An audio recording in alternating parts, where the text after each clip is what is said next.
Anda kembali di Metro Siang, pemirsa. Masyarakat dari berbagai elemen, baik dari mahasiswa, buruh, organisasi masyarakat, hingga masyarakat umum kemarin turun ke jalan untuk merespon rencana pengesahan RUU Pilkada yang seharusnya dijadwalkan oleh DPR RI pada hari Kamis kemarin.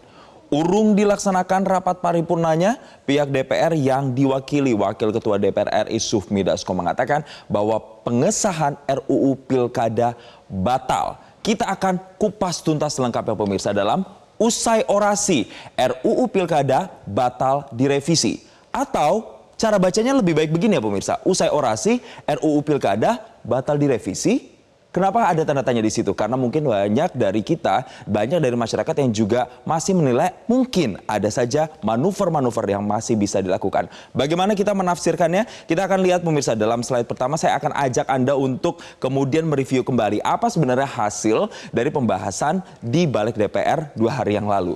Setidaknya pemirsa, ada 2 hal ini yang krusial yang kemudian dijadikan pembahasan. Yang pertama kita lihat terdapat 2 materi krusial RUU Pilkada yang disepakati dalam rapat panja RUU Pilkada hari Rabu 21 Agustus 2024. Yang pertama, ini terkait dengan balik yang mengakali putusan MK nomor 60 pemirsa yang melonggarkan ambang batas atau threshold pencalonan kepala daerah untuk semua parpol peserta pemilu. Kita lihat di sini pelonggarannya 6,5% sampai 10% berlaku untuk semua parpol. Itu kalau mengacu pada keputusan MK, begitu pemirsa. Dan tapi kalau kita melihat apa yang dibahas di balik DPR RI atau yang diputuskan saat itu, pelonggarannya ternyata hanya berlaku bagi parpol yang tidak punya kursi DPRD. Jadi pada intinya revisi ini dianggap menganulir putusan Mahkamah Konstitusi karena yang disetujui atau yang diakomodasi putusan MK-nya hanya setengah. Sementara untuk partai-partai yang sudah punya kursi di DPRD itu harus tetap mengacu pada aturan lama. Batasnya atau thresholdnya yaitu 20% kursi atau 25% suara berlaku untuk parpol yang memiliki kursi di DPRD. Apakah hanya ini saja? Tidak. Ada satu lagi pemirsa yang menjadi poin krusial, kita ke slide berikutnya, yaitu soal batas usia pemirsa. Nah, kita melihat ada penyesuaian di pasal 7 Undang-Undang Pilkada terkait dengan batas usia pencalonan sesuai dengan keputusan Mahkamah Agung. Spesifiknya, kalau kita mengikuti keputusan Mahkamah Agung, maka calon gubernur dan calon wakil gubernur itu disepakati berusia paling rendah 30 tahun terhitung sejak pelantikan pasangan terpilih. Itu yang juga kemudian disetujui di balik DPR RI pemirsa. Sementara kalau kita lihat di putusan MK sebenarnya itu sudah diputuskan minimal 30 tahun saat ditetapkan. Ini yang kemudian dinilai oleh sejumlah pihak dapat membuka celah bagi pihak-pihak tertentu nantinya untuk bisa mengikuti kontestasi pilkada di sejumlah daerah.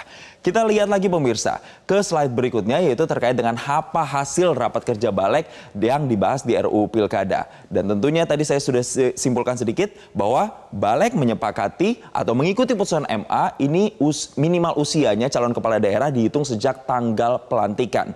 Kesimpulannya dalam rapat balik kemarin ini mengikuti putusan Mahkamah Agung dan seyakinnya rapat paripurna itu dilaksanakan pada hari Kamis 22 Agustus 2024. Namun karena tidak memenuhi quorum akhirnya rapat pengesahan revisi Undang-Undang Pilkada urung dilaksanakan pemirsa.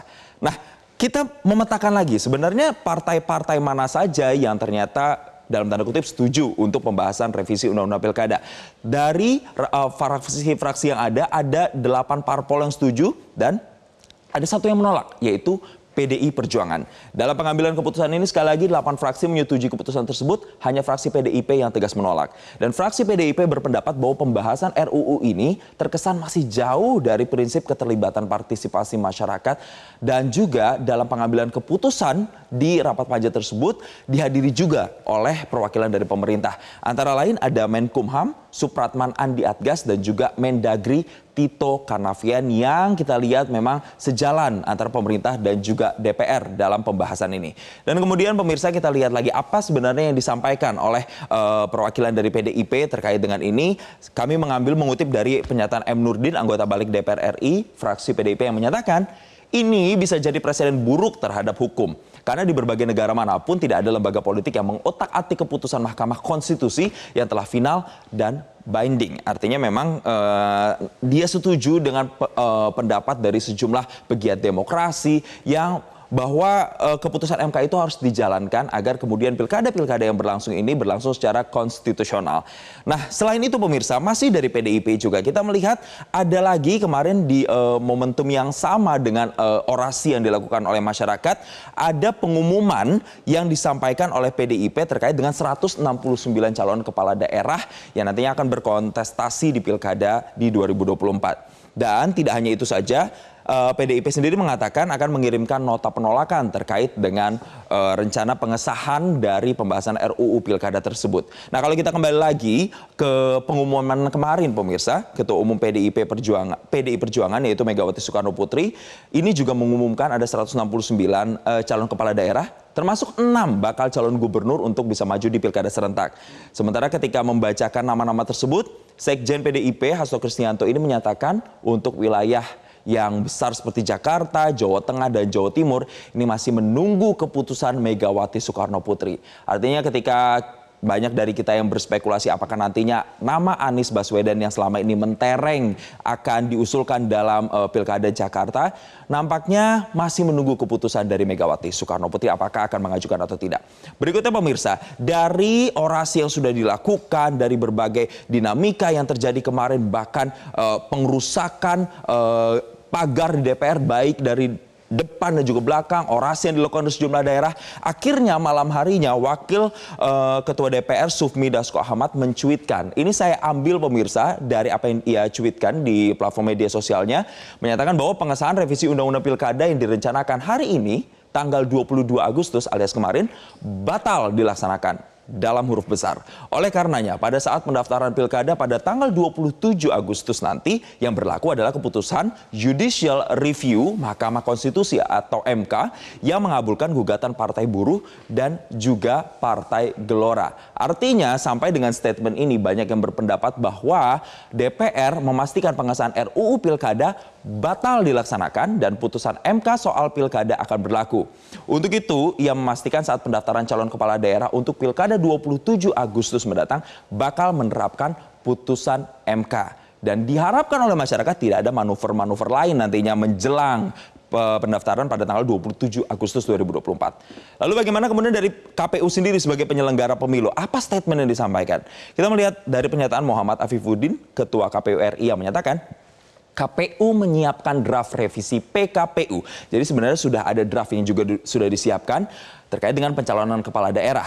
KPU menegaskan draft tersebut mengikuti putusan Mahkamah Konstitusi. Sampai di titik ini pemirsa, artinya mulai dari KPU, DPR, dan pemerintah juga kemarin dari pihak istana juga sudah menyampaikan bahwa jika memang tidak ada perubahan atau batal disahkan undang-undang pilkadanya, maka akan merujuk pada peraturan yang berlaku alias peraturan dari Mahkamah Konstitusi.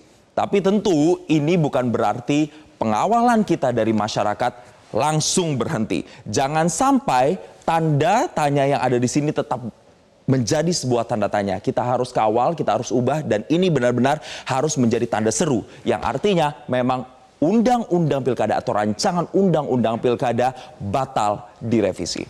Jelajahi cara baru mendapatkan informasi. Download Metro TV Extend sekarang.